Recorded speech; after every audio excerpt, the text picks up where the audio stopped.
Invitado de hoy, Elías Howard, vicepresidente ejecutivo de la República. Elías, bienvenido. Gracias, José Vicente, por permitirnos este espacio de reflexión política. Siempre es más una reflexión política que una entrevista contigo. Vamos a tratar de darle cumplimiento a lo que tú estás diciendo. Tú fuiste constituyente, ¿no? Ingresaste por primera vez al gobierno del presidente Chávez en el año 2000 como El 12 de octubre del año 2000. ministro de la Secretaría. Esa silla eléctrica que es el Ministerio de la Secretaría, ¿no? No, y con 29 años tenía en ese momento. Pero fue una forja. Después tuviste 2 años sabáticos. En la dirección del movimiento Quinta República. Y bueno, en la calle, durante todo el proceso de conspiración, nos tocó estar en la calle, en la movilización permanente. La conspiración te tocó fuera del gobierno, ¿no? Claro, yo salgo del gobierno en el momento en que comenzaba ya a gestarse la conspiración, que estalla en diciembre del 2001 abiertamente. Claro. Y después retornas al gobierno. ¿En qué cargo? Presidente del FIDES, del Fondo Intergubernamental para la Descentralización. ¿Y luego? Dime la seguidilla, ¿no? Ministro de Economía Popular, ministro de Agricultura y vicepresidente.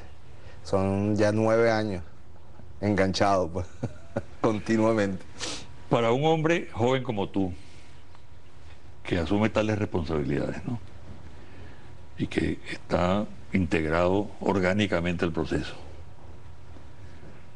¿cuál es tu percepción de esa época a la actualidad?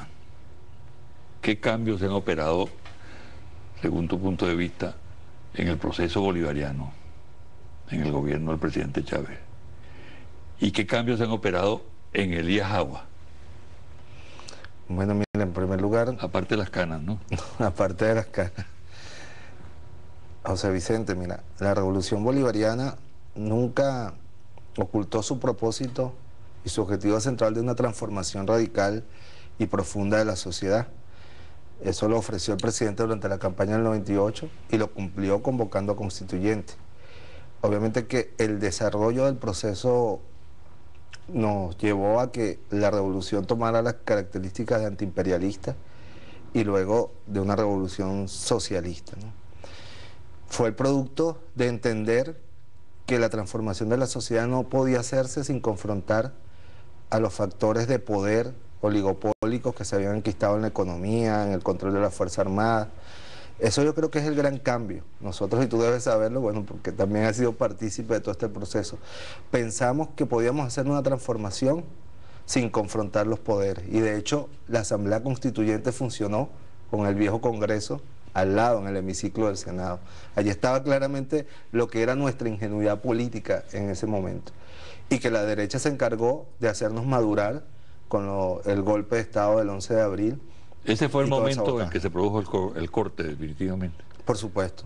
Yo creo, desde mi punto de vista, mi humilde punto de vista, eso significó una ruptura en la posibilidad de realizar una transformación democrática, popular, que generara bienestar, buen vivir para la mayoría sin tener que confrontar a los poderes que controlaban la economía y que controlaban la industria petrolera y todos los estamentos del poder en Venezuela. Ahora, lo más importante es... No hubo un hecho previo como fueron las leyes habilitantes, la ley de tierra. Bueno, pero es que, fíjate, intentamos hacer una transformación como efectivamente la estamos haciendo después de la gran victoria del pueblo en el año 2002-2003, mediante un procedimiento legal para el cual estaba habilitado el presidente, y la respuesta de la derecha y de la oligarquía fue una patada a las reglas de juego democrático, un atentado contra la economía nacional y un intento de generar una violencia desatada en Venezuela. Ahora, lo más importante de esto, José Vicente, es que a pesar de toda esa jugada traicionera del estamento político de la derecha en Venezuela, ni Hugo Chávez ni la revolución bolivariana cambiaron su talante democrático, sino por el contrario, hemos valorado cada día más la democracia como un instrumento para la transformación, porque respondimos y pudimos demostrar que es posible derrotar una conspiración de derecha, una agresión imperial con más democracia, como lo hemos hecho a lo largo de estos últimos años después de la gran victoria del año 2002. Podemos señalar ahí, por ejemplo, tu participación en este proceso agrícola de transformación del campo. Dime un dato que específicamente caracterice ese proceso que es tan importante. La lucha contra el latifundio y los logros en esa materia. Mira, lo más importante es haber retomado un plan estratégico para la agricultura en Venezuela y que ya no es un plan. ¿Por qué la agricultura? Es un proceso en desarrollo. Porque la agricultura, en primer lugar, es, digamos, un país que quiera ser soberano, como es el objetivo y el mandato establecido en la Constitución de la República, tiene que lograr que su pueblo se alimente con los recursos o los alimentos que produce. Pero además de eso, porque la agricultura, como bien lo ha defendido en una tesis muy interesante de Ali Rodríguez, que recoge, bueno, de los clásicos de la economía, la agricultura es un motor del desarrollo nacional, de la ocupación territorial, de la recuperación del valor del trabajo de una sociedad y fundamentalmente del desencadenamiento de otras industrias, la agroindustria, la petroquímica, los fertilizantes, el sector de tractores, de maquinaria. Es decir, a partir del desarrollo agrícola, tú puedes generar un desarrollo agroindustrial, industrial, petroquímico en el país de unas características que nos permitan tener una economía distinta al ingreso puro de la renta petrolera. ¿Y lo que se está haciendo lo garantiza? Sí, se ha creado una plataforma. Fíjate... ¿Tú crees que una plataforma eficiente? Sí, fíjate una cosa, nosotros se desmanteló el sistema agrícola en la década neoliberal. Eso está escrito y practicado. El plan, el llamado Gran Viraje, decía que un país como Venezuela, que podía comprar sus alimentos en el exterior y que no tenía ventajas comparativas para producirlo, no tenía que dedicar esfuerzos al tema de la agricultura. Y luego eso se tradujo en la frase del ministro de Agricultura de entonces: mejor cosechar en los puertos que en los campos, ¿no? En el caso de Venezuela defendía este ministro. Claro, era la defensa de la importación de las grandes transnacionales. El ministro de Agricultura venía de ser gerente de una transnacional de importación de alimentos. Ahora, nosotros tenemos hoy una plataforma científico-tecnológica para la agricultura. Tenemos plataformas de riego, hemos recuperado los viejos sistemas de riego abandonados que solo fueron construidos durante la época de Pérez Jiménez. Y hemos inaugurado al menos 3 grandes sistemas de riego. Hemos desarrollado una agroindustria, fábricas ensambladoras de tractores. Hemos logrado subordinar y establecer a la banca privada y establecerle una cartera agrícola obligatoria con tasas preferenciales.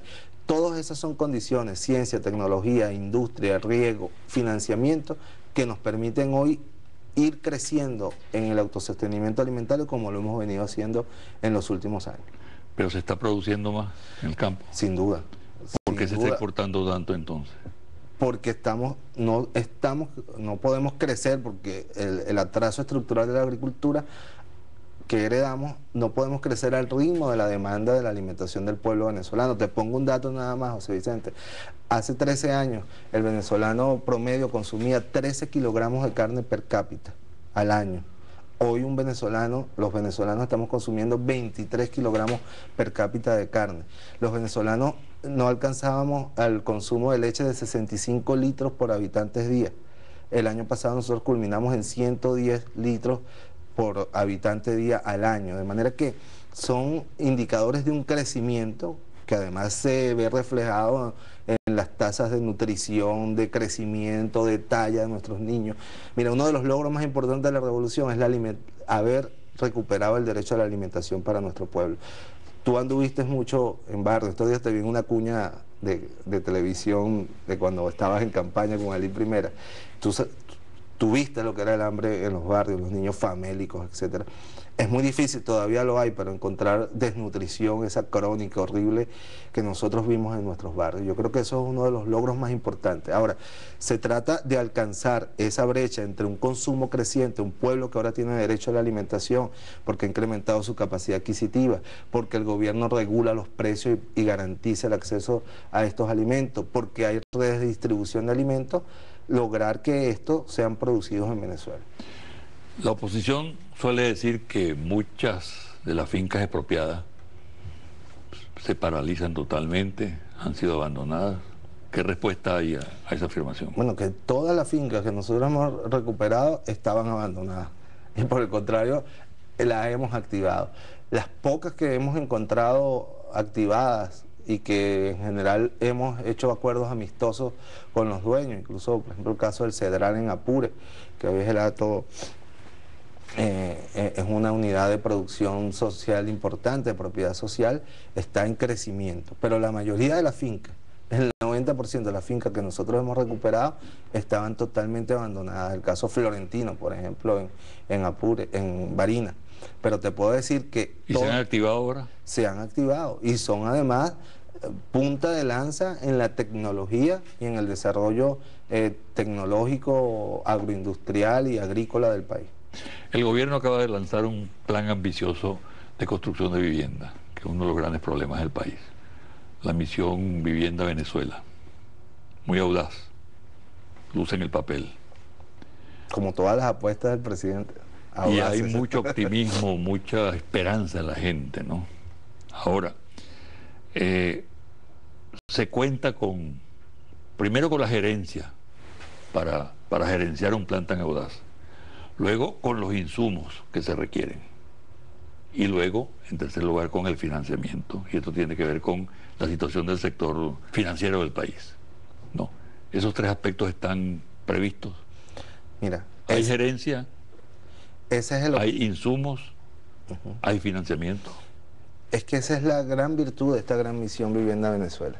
Nosotros quisimos abordar el sistema de la vivienda simplemente con presupuestos ordinarios y contratando a empresas privadas a las cuales le damos la responsabilidad de construir las viviendas del gobierno para el pueblo venezolano.